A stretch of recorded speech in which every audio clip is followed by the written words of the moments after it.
Product demos are one of the most commonly used tools of sales engineers. When executed effectively, they wield the power to nudge your prospects who are on the fence in your direction and help secure a win. The problem is, most demos suck. Let's talk about it today on the inaugural edition of Quick Hits.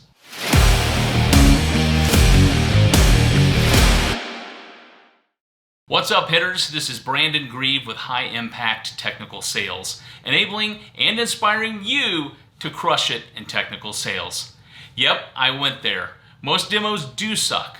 Over the next 5 weeks, we'll explore common challenges with many product demos and offer specific hacks that you can use to up-level your demos and give yourself the best chance for a win.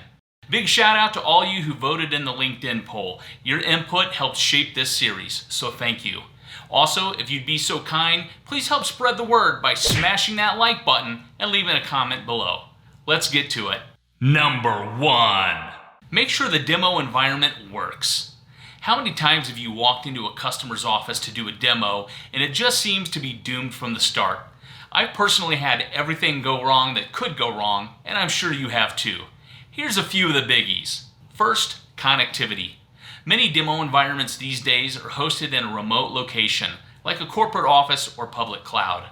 This requires an internet connection and often connectivity through the customer's Wi-Fi network.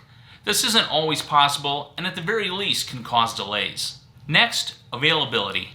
We generally assume that the demo environment is available to us, but that's a bad assumption. Demo environments may not be available for one of many reasons, including it being already reserved or because of an outage. Finally, usability. Demo environments are not always well maintained. Big shocker, right? All the necessary resources may not be available, or previous users may have trashed the environment, making it all but impossible for you to conduct a clean demo. All of this can be avoided with proper planning. When you're in the process of scheduling the demo with the customer, ask them up front if an internet connection is available and easily accessible for the demo. If not, there's a couple alternatives. First, try using a mobile hotspot.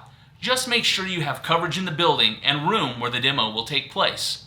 The other option is to conduct the demo at a different location or via web conference. If your demo environment requires a reservation, do that well in advance. If it's not available at the date and time you scheduled with the customer, you can either see if the environment can be freed up for your demo, or you may need to reschedule with the customer. You'll also want to make sure you're able to log into the environment before you arrive. When possible, I like to do a last-minute check just before the scheduled start time to ensure that I'm able to log in and that everything is functioning properly. This little extra step can make the difference between a successful or failed demo. I realize that with COVID-19, many of us aren't doing on-site demos at customers' office at the moment, but we still have to consider all the same challenges and then some. Web conferencing apps like WebEx and Zoom can introduce additional layers of complexity, not to mention the latency involved, which makes communications all the more difficult. Like everything else, a little pre-call planning and testing will go a long way to ensure a successful demo. But what do you think? I'd love to hear your feedback. Leave a comment and let's talk about it. Stay tuned for next week's video where we'll unpack the second of our 5 hacks for kick-butt product demos. Until then, be enabled, be inspired, and go crush it in technical sales.